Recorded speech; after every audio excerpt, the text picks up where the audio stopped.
नमस्कार दोस्तों, crime flashback के इस एपिसोड में आपका हार्दिक स्वागत है। दोस्तों, समाज में कुछ विचित्र घटनाएं न सिर्फ मानवता को झकझोर के रख देती हैं, बल्कि रिश्तों का कलंकित कर देती है।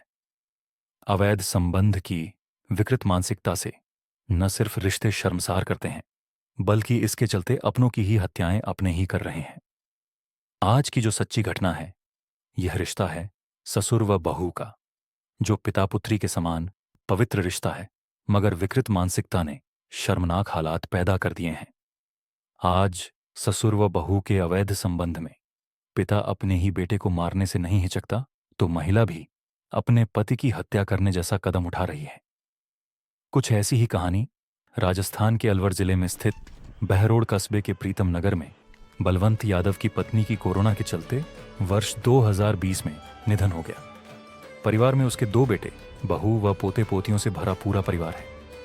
इस बीच 60 साल के बलवंत यादव के उसकी 29 साल की पुत्रवधू पूजा से अवैध संबंध बन गए। घर परिवार में जब भी मौका मिलता वे अवैध संबंध बनाने लगते।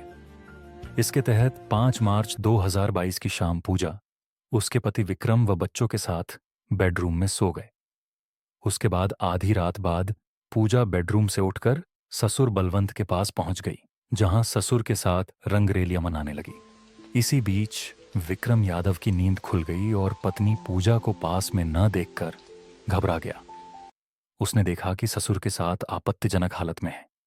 फिर इन दोनों ने मिलकर ऐसा काम किया जिससे आज रिश्ते भी शर्मसार हैं। पूजा की उम्र 29 साल थी, जो दिखने में काफी सुंदर थी।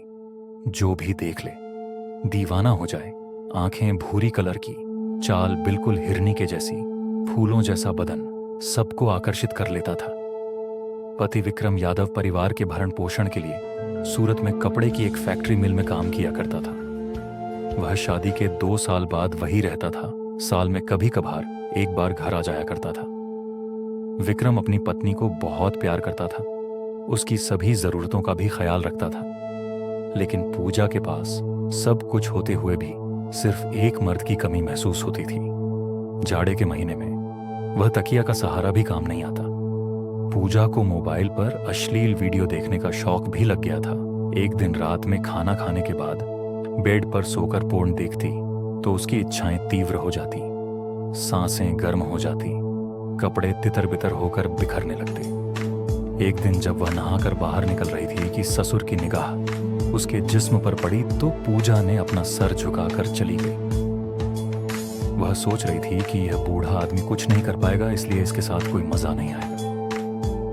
उसने अब यह फैसला कर लिया कि कोई ना कोई सहारा जरूर बना लेगी। एक दिन उसके बाथरूम का नल खराब हो जाता है। पूजा ससुर को बताती है कि बाथरूम का नल खराब हो गया है। बलवंत फोन करके प्लम्बर को बुलाता है। नल पूरी तरह जाम हो गया था, इसलिए सही करते करते रात के 8 बज जाते हैं। पूजा के ससुर बाजार गए हुए थे।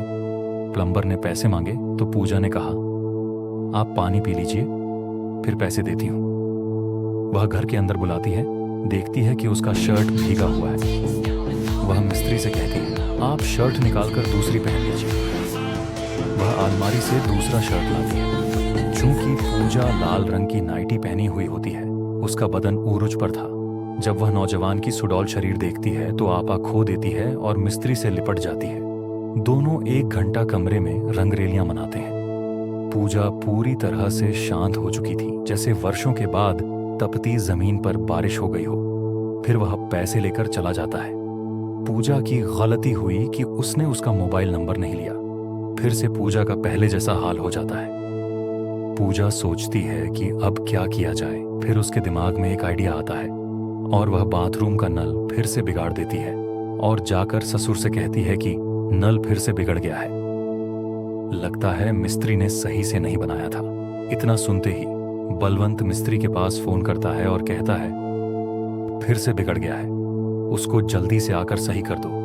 मिस्त्री आकर नल को बनाते बनाते काफी देर कर देता है। मौका मिलते ही वह पूजा के बेडरूम में चला जाया करता था। इसी तरीके से लगभग 3 बार वह अंदर बाहर आ जा चुका था। आज तो पूजा की हालत खराब हो चुकी थी। इस बार उसने मिस्त्री का नंबर लिया और वह घर के बाहर मिलने लगी। कुछ दिनों के बाद बलवंत को इस बात की जानकारी हुई तो वह बहू को घर से निकलना बंद कर दिया। कई महीने बीत जाते हैं। पूजा पोर्न देख रही थी कि सामने एक एड आता है। उसमें लिखा था, यह डिवाइस मर्द की कमी को पूरा करता है, मसाज करता है और मोटा पतला सभी साइज में उपलब्ध है। चूंकि पूजा के पास पैसे की कमी तो थी नहीं, इसलिए वह तुरंत ऑर्डर कर देती है। 3 दिन बाद वह प्रोडक्ट पूजा के घर आ जाता है। रात में पूजा बॉक्स को खोलती है, होश उड़ जाते हैं क्योंकि प्रोडक्ट का साइज कुछ ज्यादा बड़ा था। उसके साथ में एक क्रीम की डिब्बी भी थी। पूजा उसका रोज इस्तेमाल करने लगी और पूरा मजे लेती थी, मानो पूजा को जन्नत का सारा सुख मिल गया हो। इसी तरीके से 3 महीने बीत जाते हैं। एक दिन उसका ससुर किसी रिश्तेदार के यहाँ चला गया कि मैं कल सुबह आऊंगा। उस दिन पूजा अपने ससुर के कमरे में वह प्रोडक्ट लेकर सो गई और फुल मजा लेने लगी। उसे नींद आ गई और सुबह उठते समय वह सामान ससुर के कमरे में ही भूल गई। दूसरे दिन ससुर बलवंत यादव जब घर आकर अपने कमरे में आराम करने गया तो उसे वह प्रोडक्ट उसके बेड पर मिला तो वह चौंक गया। वह समझ गया कि यह किस काम आता है और किसका हो सकता है। वह उसे छिपा देता है। इधर पूजा को जब याद आया कि मैंने तो अपना सामान ससुर जी के कमरे में भूल गई, वह हैरान परेशान होने लगी। वहां जाकर देखा तो वहां कुछ भी नहीं। पूरे घर में तलाश करती है, कहीं भी नहीं मिलता। वह समझ गई कि सामान ससुर जी के हाथ लग गया। वह बेहद परेशान होने लगी। अगले दिन जब पूजा अपने ससुर को खाना देने गई तो ससुर जी ने पूछा कि बहू, क्या तुम्हारा कोई सामान खोया है? पूजा के होश उड़ गए। वह सहमते हुए बोली, हां बाबूजी, बदन में दर्द था इसलिए मसाज करने वाली मशीन आपके कमरे में भूल गई। ससुर ने कहा, दर्द तो हमारे बदन में भी बहुत है, कैसे इस्तेमाल किया जाता है, जरा हमें भी बता दो। पूजा ने धीरे से बोला, जी बाबूजी, रात में जब सभी सो रहे थे, पूजा ससुर के कमरे में जाकर वह सामान मांगती है। तब ससुर बोलता है, बहू इससे अच्छा सामान तो मेरे पास है। पूजा शर्मा जाती है। इतने में बलवंत पूजा का हाथ पकड़कर बेड पर बैठा लेता है। वह हल्के हाथों से पूजा की पीठ पर हाथ फेरने लगता है। पूजा बिल्कुल भी विरोध नहीं करती है। अब पूजा को भी अच्छा लगने लगा। उसने अपना सामान पूजा को दे दिया। दोनों एक दूसरे के आगोश में आ जाते हैं और वह सब कुछ होता है जो एक पति और पत्नी किया करते हैं। इन दोनों को जब भी मौका मिलता गंदा काम किया करते थे। 6 महीने बाद पूजा का पति अपने घर आया हुआ था। उसके पति विक्रम व बच्चों के साथ बेडरूम में सो गए।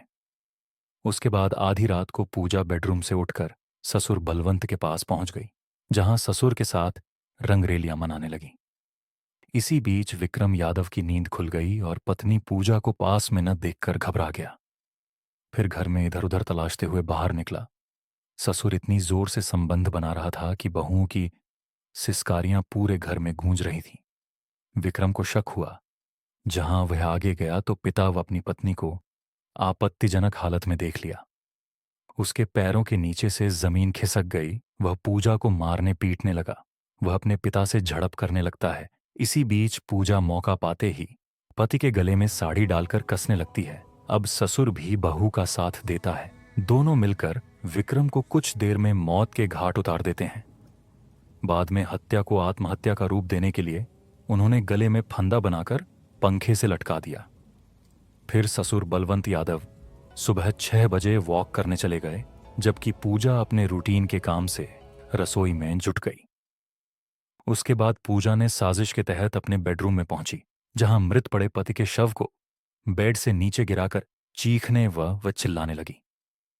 साथ ही परिजन तत्काल उसे अस्पताल ले गए, जहां पर डॉक्टरों ने मृत घोषित कर दिया। शव वापस घर आने के बाद आस पड़ोस रिश्तेदार भी आए, मगर विक्रम का चेहरा नहीं देखने दिया और शव के अंतिम संस्कार की तैयारी शुरू कर दी। तभी मृतक के साले को शक होने पर वह तेज तेज बोलने लगा कि जीजा जी, विक्रम ने आत्महत्या नहीं की है, बल्कि उनकी हत्या हुई है। यह सुनकर हर कोई चौंक गया। विवाद होने पर तत्काल बहरोड पुलिस थाने में सूचना दी गई और कुछ ही देर बाद पुलिस मौके पर पहुंच गई। फिर पुलिस की मौजूदगी में शव को देखा तो गले में चोट के निशान मिले। इस पर पुलिस ने शव को दोबारा अस्पताल पहुंचाया, जहां पर शव का पोस्टमार्टम करवाया, जिसमें प्रथम दृष्टया चिकित्सकों ने गला दबाकर हत्या करना बताया और बाद में पोस्टमार्टम की रिपोर्ट में भी यही तथ्य सामने आए। इस तरह पुलिस ने विक्रम यादव की हत्या करने पर उसके पिता बलवंत यादव, पत्नी पूजा को गिरफ्तार कर लिया। साथ ही शव परिजनों को सौंप दिया और विधि विधान से अंतिम संस्कार कर दिया गया। विक्रम यादव हत्याकांड का पुलिस ने खुलासा किया तो समूचा समाज शर्मसार हो गया। पिता ने अपने बेटे व पत्नी ने अपने पति की हत्या करने की खौफनाक साजिश रच डाली। फिर हत्या के बाद भी बचाव के लिए झूठी फिल्मी कहानी गढ़ ली। यह कहानी बताने का उद्देश्य किसी की भावना को आहत करना या परेशान करना नहीं है, बल्कि इस तरह के जघन्य अपराध को लेकर आमजन को सतर्क व सावधान करना है। ऐसे घटनाएं नैतिकता के खिलाफ है। अवैध संबंध की विकृत मानसिकता के चलते आजकल न सिर्फ रिश्ते शर्मसार हो रहे हैं, बल्कि समाज में लगातार इस तरह की घटनाएं बढ़ रही हैं जो भविष्य के लिए घातक हैं। बहरोड़ में विक्रम हत्याकांड में ससुर व बहू को तत्काल गिरफ्तार कर जेल की सलाखों के पीछे भेजने का पुलिस कदम सराहनीय है, ताकि दोबारा ऐसी विकृत मानसिकता का कदम कोई उठाने की हिम्मत न जुटा सके। अपराध के प्रति जागरूक करने वाली ऐसी ही कहानियों के लिए आप देखते रहिए क्राइम फ्लैशबैक चैनल। इसी तरह नए विषय पर वास्तविक घटना पर आधारित नई कहानी लेकर आएंगे। तब तक आप अपना और अपनों का